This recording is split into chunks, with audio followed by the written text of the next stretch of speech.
بسم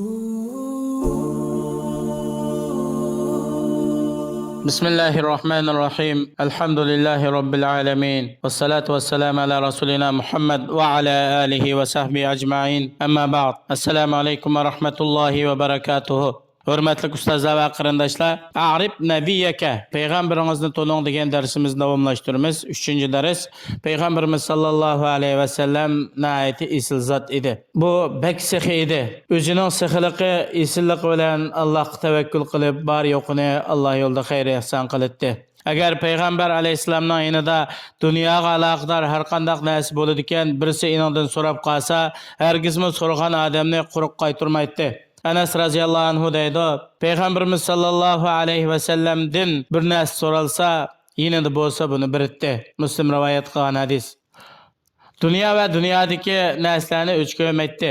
Ammo bu dunyodan burilib oxiratda manguluk qarar aldigan diyor uchun amal qildi. Payg'ambar alayhissalom aytdi: "Mali valid dunya, men uchun va dunyo uchun nima? Menga dunyo degan nima? Men faqat dunyoda bir daraxtning soyasi ostida soydab o'tib ketadigan yo'lovchiga o'xshash."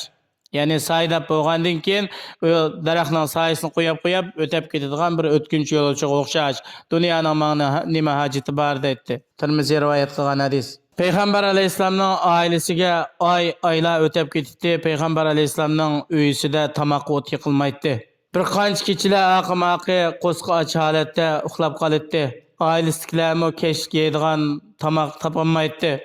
Ömer ibn Xattab radiyallahu anhu deydi, men payg'ambar alayhissalomni bir kunisi qarasam, qo'sqi ochliqdan, ya'ni qo'sqini to'yg'izdigan bir oddiy xumini topolmasdan to'lg'ishib ketganligini ko'rdim. Muslim rivoyat qilgan hadis. Payg'ambarimiz sallallohu alayhi va sallam havoning qiziq vaqtida uyisidan chiqatdi. Qo'sqiga ochqanlikdan va ochliqning alamini bisish uchun qo'sqiga toshdan olgan edi. Sahabalar Payg'ambarimiz sallallohu alayhi va sallamninki qo'rsig'ining ochligini ovozining o'zgarishidan bildi. Abu Talha radhiyallohu anhu deydi, men payg'ambar alayhissalomning ovozining nihoyatda bo'sh chiqayotganligini bilib, qo'sqi ochganligini bildim. Payg'ambar alayhissalomninki uyisida kunlar o'tdi, uyda faqat suvdan boshqa yemaklik bo'lmaydi. Bir odam payg'ambar alayhissalomning qishiga kelib dedi: "Men qo'sqim och qoldi, menga bir narsa bersizlar" degan vaqtida payg'ambarimiz sallallohu alayhi va sallam ayollarining qishiga odam avatdi. Dediki, "Sizlarni haq bilan avatgan zot bilan qasam, bizning yonimizda suvdan boshqa bir narsa yo'q" dedi. Yana bir ayolning qishiga avatdi, umi o'xshashni dedi. Hatto hamma ayolning qishiga odam avatdi, ularning hammasi o'xshash so'zni dedi. Muttafaqun alayh. Buxoriy Muslim rivoyat qilgan hadis. Payg'ambarimiz sallallohu alayhi va sallam shundoq ojlik qiyinchiliklarga uchrash bilan turug'liq Alloh subhanahu va taolodan qo'rqdi. Payg'ambarimiz sallallohu alayhi va sallam ba'zi uylarda, ko'plarda bir ayrim tal xomini tepib qolsa, buni yeyish uchun og'ziga ko'tarib bo'lib, inondan keyin deytdiki, bu sadaqaning, zakatning xurmalaridan bo'lib qolmasin deb, zakat sadaqa yeb qilishdan ansirab u xomini tashlab ketdi. Buxoriy Muslim rivoyat qilgan hadis. Hayotdan intayin qiyin mushaqqatlarga uchragan, qattiqchiliklarga uchragan, ko'yimchan onasini yo'qotgan holatda, yetim holatda o'sib yetilgan, dadasi vafot bo'lgan. Payg'ambarimiz sallallohu alayhi va sallam hayotida otasini ko'ra boqmagan.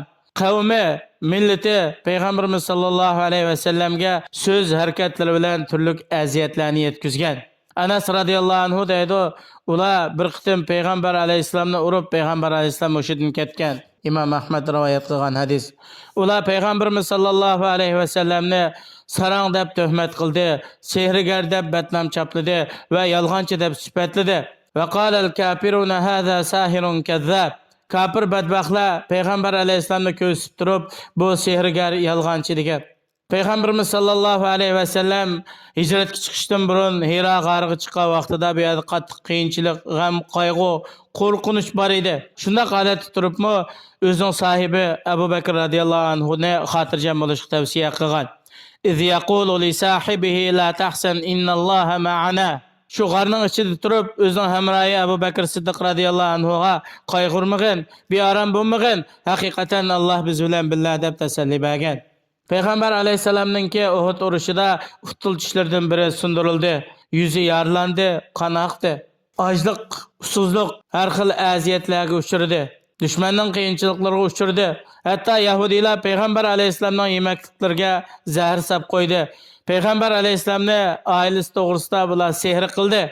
Peygamber Aleyhisselam'a cepa, muşakkat, kıyınçılık, musibetler akımak geldi. Allah subhanahu wa ta'ala Peygamber Aleyhisselam'a teselli verip eytidu. Fesbir kema sabara ulul azmi. Yani iradilik peygamberler sabır kılgandak sabır kılgan. Peygamberimiz sallallahu aleyhi ve sellem özününki kavmidin uçurgan bazı qiyinchilik, jafo mushaqqatlarini jon yo'ldoshi bo'lgan ayoli Aisha onamizga so'zlab berib aytdi. Laqad laqitu min qawmika ma laqitu. Men sening qavmingdan, Qurayshlardan mushundaq aziyatlarga uchradim. Buxoriy rivoyat qilgan hadis. Payg'ambarimiz sallallohu alayhi va sallam hayot vaqtida payg'ambar alayhissalomning avlodlaridan 6si dunyodan ketgan. Bu qiyinchiliklarmi payg'ambar alayhissalomni Alloh yo'liga da'vat qilishdan iborat bo'lgan irodasini bo'shtanmagan. Payg'ambar alayhissalom hayotning ochiqlari, dard alamlarga sabr qilgan. Payg'ambar alayhissalom bu to'g'rida shundoq deydi: "Laqad uzitu fillahi va ma yu'za ahadun va ukhiftu fillahi va ma yukhafu ahadun." Ravohu Ahmad. Men Allah yo'lida shundoq aziyatlarga uchradimki, hech qanday bir odam bundoq aziyatga uchramagan. Men Alloh yo'lida shundoq qo'rqinch, ansirashlarga duch keldimki, hech qanday odam bundoq ishlarga duch kelmagan. İmam Ahmed rivoyat qilgan hadis. Allah subhanahu wa ta'ala her birimizni, hayatimizni Peygamber aleyhisselamның yo'liga bag'ishlaydigan, Allah'ның dinini Peygamber aleyhisselamның yo'li orqali kishilarga yetkazadigan haqiqiy da'vatchilarning qatoridan qilsin. Vassalamu alaykum va rahmatullohi va barakatuh.